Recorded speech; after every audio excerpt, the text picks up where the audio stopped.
5 Network. This is Morning Line with Nick Beres.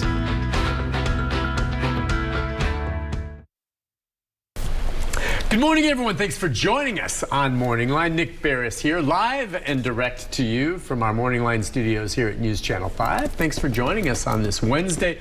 Good show on tap for you. As always, we're going to open up the phone lines. You're invited to call in and talk not just to me, but to Davidson County Sheriff Daron Hall, who is with us. Good morning to you, sir. Good morning, Nick. How are you? Good to see you. I'm happy to be here. You know, this is a busy time. It's always busy for the sheriff with what it is that he does. But the holidays, we're going to talk about a range of topics this morning that we can cover. But specifically, I know it's extra busy for you because of your involvement with the Last Minute Toy Store.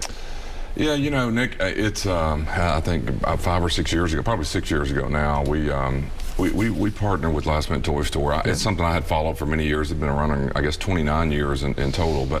And we'd supported it and helped some of our folks. But we really went to I went to lunch. It was kind of a divine intervention, I really believe. We were looking to get really deeply involved. You remember the old Sober Ride program we did for years, and we were trying to shut it down and go into something because more. Now you didn't need that as much because you have Uber and Lyft. Right. Nashville changed so much that when you have 200,000 people in downtown, there's just no way to get down there and get people in and out the way they used to do it. So we had agreed after many years we were going to kind of wind that down and what could we put our hands around and help and get involved. And so a lot of military work for us over the years from Clarksville and everything. So we'd help, you know, Toys for Tots and done some stuff like that. But Dale Roble, who was a pastor here in town, who kind of was the leader of the whole Last Minute Toy Store, and I have a mutual friend, and he took us to lunch and says they're looking for space, and we're looking for a thing to get involved with. And man, it was just the perfect marriage. That was 6 years ago? 6 years ago. I remember we did the story with you about the big transition and how it was going. 6 years. And has it gotten bigger every year? I mean, what do you think? I know the need is as great and the population here is growing.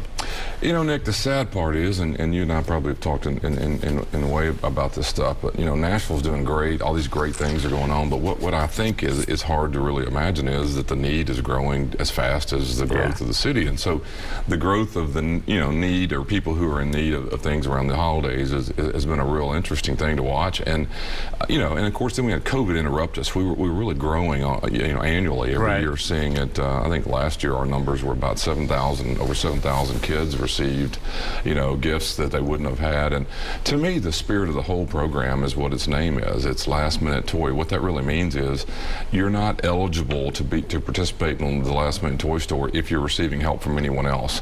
And the idea of that was these other programs are fantastic. There's the Angel Tree. There's all sorts of great ones. And I support anything. I think please keep helping them. But the idea of this was for those who fall through all the cracks at the last minute.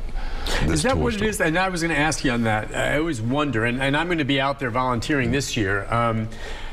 When you say fall through the cracks, is it typically then going to be some of these families maybe or parents who have been so busy they just didn't even have time to sign up for the Angel Tree, and all of a sudden Christmas is just days away and they're like, oh my goodness? Or what do you think? You've been out there, you've met them. Who are the folks that maybe didn't have a chance to go to some of these other organizations to get help? It's a really good question. You know, this is just anecdotal. Yeah, what you've ran into yourself. And I'll learn myself when I see it this next month. I think there's a combination. I mean, one of the things, and we don't advertise this much, one of the things I was always interested in is, don't forget, we have, some 2,000 people incarcerated who clearly are the breadwinner in a lot of situations.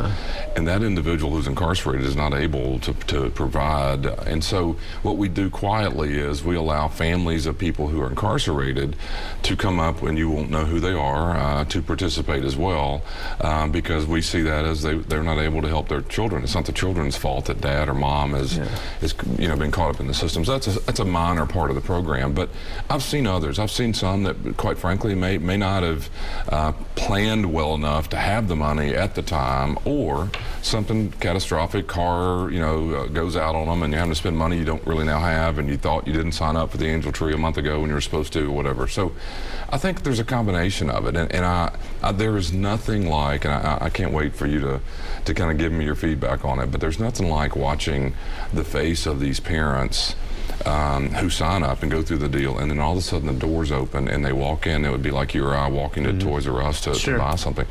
and them seeing, oh my goodness, because the quality of the toys and the expression on the face of the loved one who says, I have an 11-year-old daughter and a 10-year-old son. What we do is we take you to the 11-year-old daughter section, and you pick out what any other 11-year-old daughter would love to have, and I don't know what the toy of the year is or whatever. Bicycles. Bicycles. We're showing some of the video. I know a lot of bicycles. The donations, how are they? Are there enough toys? Are you still seeking more?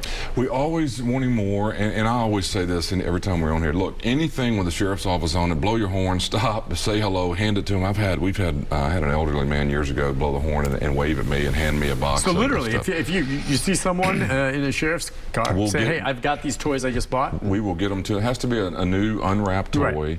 Right. You know, one of the things that I learned too was, and I've raised 2 teenagers, so I surely understand how hard that is. But what they want is not easy to pick out, and so we've gone to the gift card thing for the last several years. So if you buy a gift card and want to do that, $20 Walmart gift card, Target, any of those. And we raise money throughout the year, and that money is used to buy the Gap toys, the toy Gap of the toys that we're missing some days. And I have to tell a story that maybe you remember. I was sworn in back in September for a new term, and a dear friend of mine, Phil Smith, was the judge I asked to swear me in on a Thursday. He passed away in his sleep 48 hours later.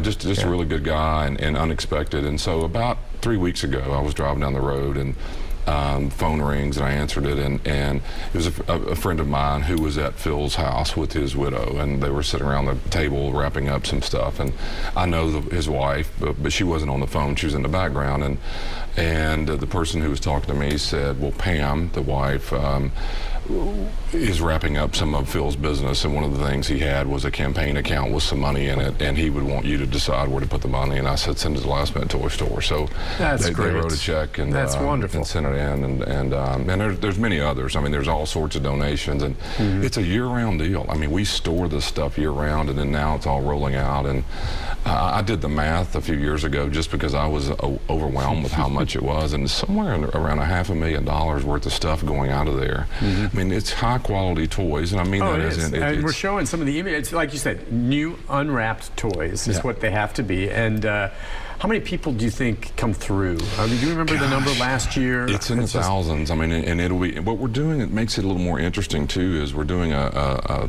Friday, Saturday, Sunday, Monday shopping, which is the first time we've ever done that, where you come back in on a Monday. And the reason that is we learn that people are working weekends and can't get off to come and do the shopping, and so we're doing a Monday, Friday. Right.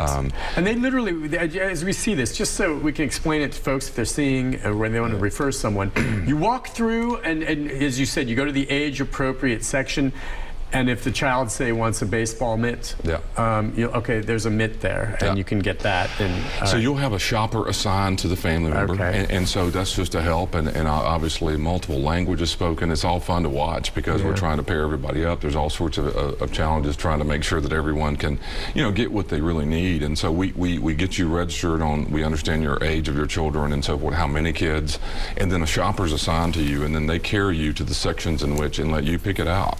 And we load up a bag, and there's everything. And that's where people can go to online register if you'd like to volunteer.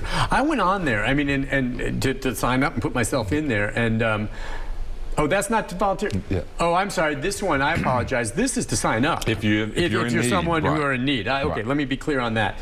You are still taking volunteers though, and we may have the info on that. But yeah, this is where you go to sign up if you are a family in need. And again, the families in need don't necessarily have a means to online register. So they find out maybe through their church or through a family member. Right, and this is really just to try to help gauge this. But again, it begins on December 1st, and it runs like a machine, Nick. I mean, there's so many folks who've worked, and they tweak it every year, I think, including the bilingual issues and trying to address that. And where over the years, the Kurdish population is so large here that things that you don't think about, and when everyone arrives, and it's a machine. It's amazing to watch everybody pitch in. And I've done a lot of, you do a ton of it. I've done a lot of volunteer work over the years, and one of the things that I find more rewarding than any other thing I've done is to get to witness the actual, other than a child, you see the receiving family get what they, instead of, we used to collect things and go drop them off.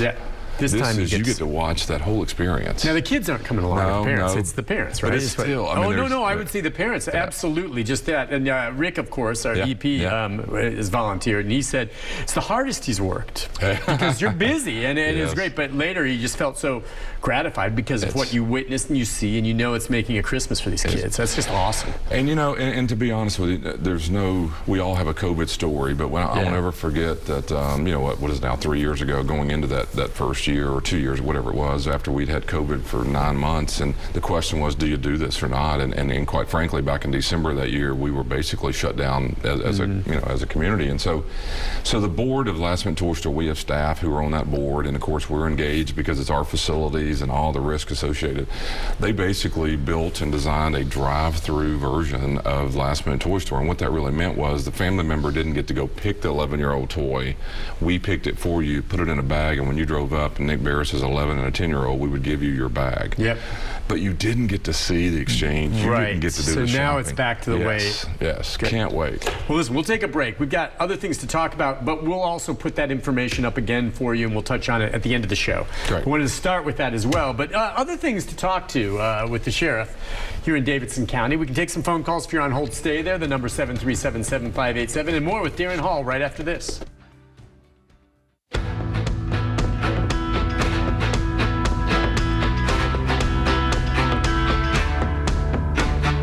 Have you been having